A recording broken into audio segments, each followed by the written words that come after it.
나도 이 집 아들이니까 재산 상속 받아야지. 20년 넘게 연락도 안 하고 지냈는데 이제 와서 아들 웃기지 마라.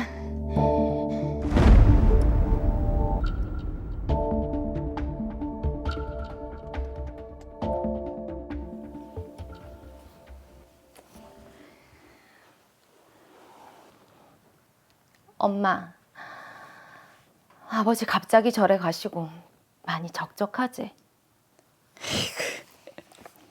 적적할 게 뭐 있노? 딸들도 있고 평생 쏙만 썩인 노인네. 홀가분하다. 그러면서 맨날 아버지 사진만 바라보고 있나? 우리 엄마 평생 고생만 하셨는데 이제 여기저기 놀러도 막 다니고 건강하게만 지내세요. 아이고 고맙다. 역시 우리 딸밖에 없네. 아, 엄마, 내 인형이랑 얘기했는데 그 아빠가 남긴 상가 건물 엄마가 다 가져라. 왜? 너고도 힘든데. 그동안 우리 키우고 아빠 뒷바라지 한다고 평생 힘들게만 살았는데 이제라도 좀 편하게 살아야 되지 않겠나. 인형이랑 엄마한테 다 주기로 합의하고 상속재산 분할 협의서도 작성했으니까 그렇게 하는 거디. 내가 딸들 잘 둔 덕분에 말년에 호강하네. 고맙다. 뭐.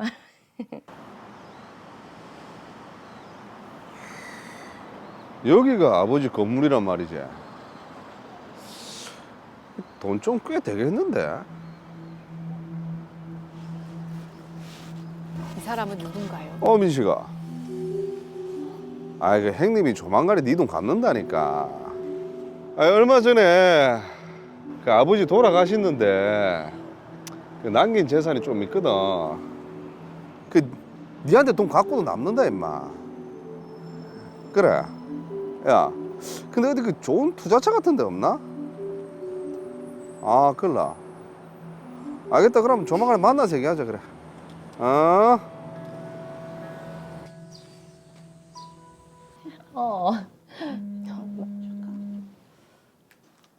누구지? 엄마, 왜? 모르는 번호로 전화가 와서. 여보세요. 어머니, 저 수철입니다. 누구라고요? 어머니 아버지 하나밖에 없는 아들 박수철요.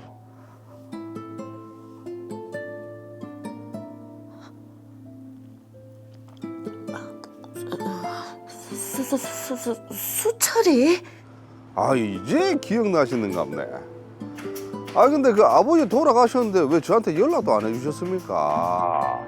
그래도 명색이 제가 아들인데 이 아버지 마지막 가시는 길 제가 배웅해드렸어야 되는데 너무 섭섭합니다. 그거는 그렇고 뭐 재산 상속 문제도 있고 해가 제가 뭐 조만간에 찾아뵙겠습니다, 어머니. 이게 무슨... 엄마, 누군데? 그애 수철이. 수철이? 너가 아빠가 밖에서 낳은 아들. 아, 남편은 한평생 바람으로 제 속을 썩였습니다. 그 적힌 대로 출생 신고 좀 해라. 지금 뭐라 했습니까? 출생신고요? 이제는 하다 밖에서 아까지 만들었습니까? 예? 에헤이, 아들도 못 낳으면서 어디서 말대꾸고? 이보 케어 안 할 테니까 막 올리라. 아, 마음고생이 심하셨겠어요. 나만 바라보는 두 딸. 경제적인 능력이 없었기에 어쩔 수 없이 남편의 뜻대로 그 아이를 친생자로 출생신고했습니다.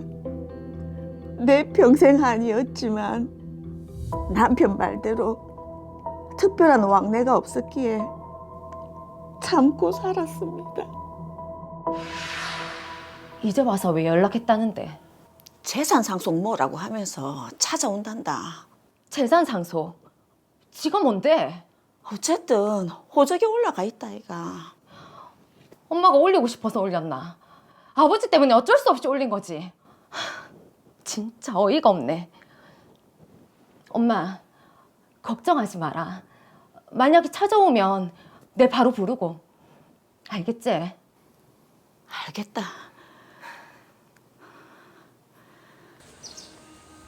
여기가 어디라고 찾아오노? 아니 내가 뭐 못 올 때 온 것도 알고. 어머니, 이거 너무한 거 아닙니까? 어머니? 예, 어머니. 나도 이 집 아들이니까 재산 상속 받아야지. 20년 넘게 연락도 안 하고 살았는데 이제 와서 아들! 웃기지 마라. 아니, 나도 박기남 나숙자 씨 친생자 아들이니까 법적으로 상속 권한이 있습니다. 아, 계속 뭐 이런 식으로 나오면 내 소송합니다. 소송?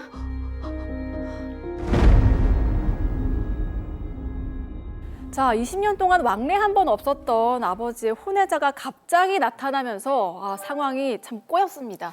그렇습니다. 엄마인 나숙자 씨 그리고 딸인 박인혜 씨 입장에서 굉장히 황당하고 괴이스러운 일입니다. 예. 그래서 빨리 해결책 드리기 위해서 사건 정리부터 해보겠습니다.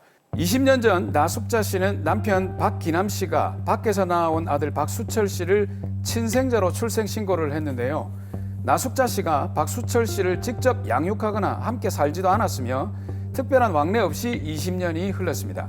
그러던 중 남편 박기남 씨가 지병으로 사망했는데요. 나숙자 씨의 두 딸은 아버지가 남긴 상가 건물을 나숙자 씨가 단독으로 상속받는 내용으로 합의하고 상속재산 분할 협의서를 작성했습니다. 그런데 20년 동안 연락조차 없었던 박수철 씨가 찾아오면서 문제가 발생했습니다. 박수철 씨는 자신도 박기남 씨와 나숙자 씨 아들이라며 자신의 상속분을 주장하고 있는 상황입니다. 자, 이 얼마나 황당하고 또 기가 찬 사연입니까? 평생 남편이 바람을 피워서 마음고생 한 것도 모자라서 밖에서 아들까지 나와왔죠? 네, 제일 나쁜 사람은 박기남 씨입니다, 아버지. 그러니까요. 거기다가 친생자로 출생신고를 하라고 하니까 얼마나 참 가슴에 한으로 남았겠습니까? 그렇습니다. 이게 돌아가시고 나서 뭐 참 욕을 할 수도 없고. 박기남 씨! 네, 땡 정도만 하도록 하겠습니다. 예. 자, 근데 이제 20년 만에 혼외자가 나타났는데 와, 이거 지금 어떻게 해야 됩니까? 너무너무 얄미울 것 같아요. 그러니까요. 얼른 좀 속이 좀 후련해지는 해결책을 찾아보도록 하겠습니다. 자, 일단 박수철 씨가 자신도 아들이기 때문에 상속받을 권리가 있다. 이렇게 주장을 하고 있습니다. 서경리 변호사님, 자, 박수철 씨가 실제로 박기남 씨의 재산을 상속받을 권리가 있습니까? 네, 있습니다. 안 그래요? 네, 박수철 씨가 혼외자이기는 하지만 사망한 박기남 씨의 자녀로서 상속인에 해당한다는 점 명백합니다. 따라서 박기남 씨가 상속한 재산에 대해서 상속인으로서 나숙자 씨와 그 딸들을 상대로 상속재산 분할 청구를 할 수 있습니다. 자, 그러면 드라마에서 지금 두 딸이 나숙자 씨에게 아버지가 남긴 그 상가 건물을 어머니에게 주겠다, 상속재산 분할 협의서를 작성을 했는데 이게 그럼 소용이 없게 되는 겁니까? 네, 그렇습니다. 그래요. 박수철 씨 역시 박기남 씨의 상속인 중 한 명이기 때문에 박수철 씨의 동의가 없었던 상속재산 분할 협의는 무효입니다. 결국 공동상속인 전원의 합의에 이르지 못해서 법정 상속분에 따라 분할이 이루어질 경우 나숙자 씨에게는 9분의 3을, 나숙자 씨의 두 딸과 박수철 씨에게는 각자 균등하게 9분의 2의 비율로 상속되게 됩니다. 그런데 말입니다. 제가 이 사건을 면밀히 조사를 해보니까 예. 이 딸들과 어머니가 걱정이 이만저만이 아닙니다. 왜냐하니까 일단 이렇게 상속 권리가 있다라고 인정이 되게 되면 나중에 어머니인 나숙자 씨가 사망을 했을 때 그 재산에까지 권리를 주장하게 될까 봐. 맞네요. 드라마상으로 보면은 지금 박수철 씨는 충분히 그러고도 남을 인간 같거든요. 위인이라고 해주세요. 예. 나숙자 씨가 원해서 출생 신고를 했던 것도 아니고 남편의 강압에 못 이겨서 어쩔 수 없이 한 부분인데, 자, 변호사님, 상속 재산도 좀 지키고 출생 신고했던 것도 어떻게 좀 물릴 수 있는 방법이 없을까요?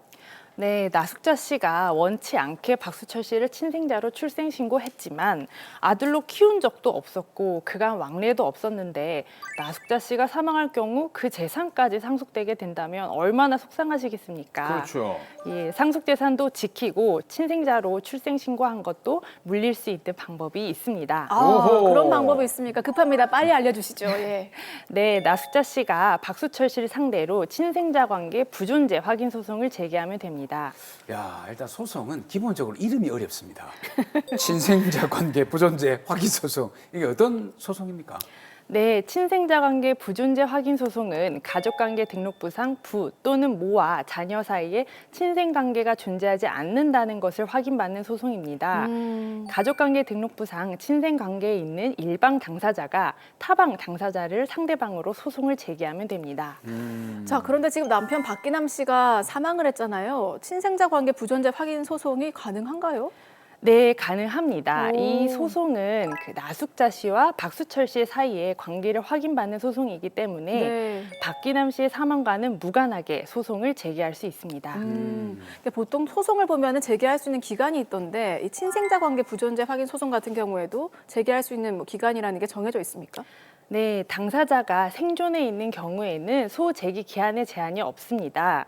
하지만 당사자 일방이 사망을 해서 검사를 피고로 소송을 제기해야 하는 경우에는 그 사망을 안 날로부터 2년이라는 제척 기간이 적용됩니다. 그럼 이게 드라마 살아에서 보면 당사자들이 살아있기 때문에 소 제기하는 기간에는 어떤 제한이 없다 이렇게 봐야 될 것 같은데 그렇다면 이 나숙자 씨와 박수철 씨의 친생자 관계가 없다라는 이 사실을 입증을 하려면 어떻게 해야 될까요?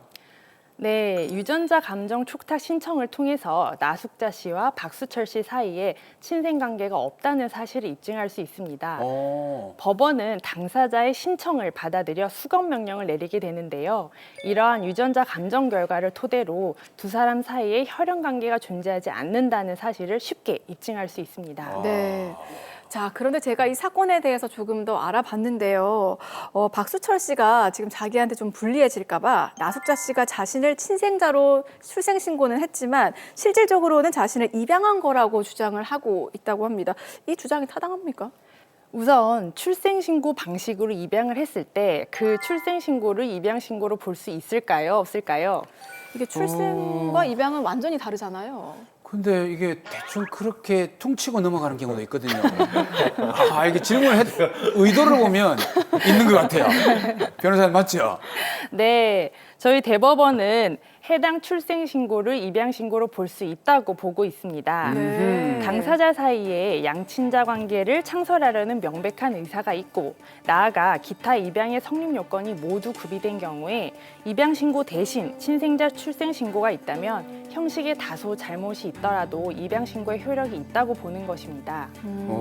아까 지금 말씀하신 게 입양의 성립 요건이 구비되었다면 네. 그럼 일단 입양의 성립 요건이 어떤 게 있습니까? 네, 입양의 실질적인 요건은 당사자 사이에 입양의 합의가 있을 것, 15세 미만자는 법정 대리인의 대락이 있을 것, 양자는 양부모의 존속 또는 연장자가 아닐 것 등 민법 제833조 소정의 입양 무효 사유가 없어야 하고 가모 양육 등 양친자로서 신분적 생활 사실이 반드시 수반되어야 합니다.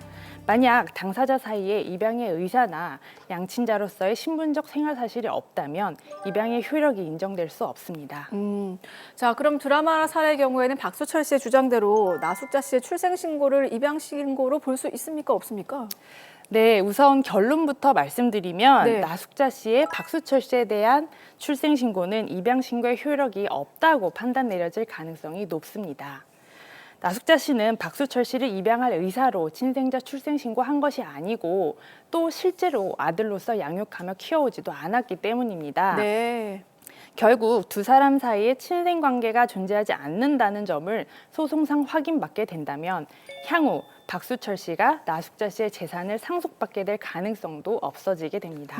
자, 그렇다면 나숙자 씨와 박수철 씨 간의 친생자 관계가 없다는 게 확인된다면 지금 박기남 씨가 남긴 재산 있지 않습니까? 그것도 못 주겠다 이렇게 가능합니까?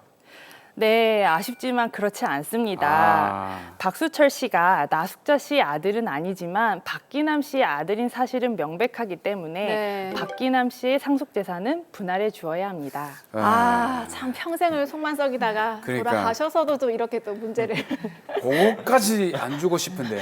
참 안타까운 사연이네요. 예. 자, 마지막으로 의뢰인에게 또 한 말씀 부탁드립니다. 네, 나숙자 씨, 그간 박기남 씨로 인해 마음고생이 많으셨는데요. 이제 모든 것을 깨끗하게 정리하고 새로운 출발하시기 바랍니다.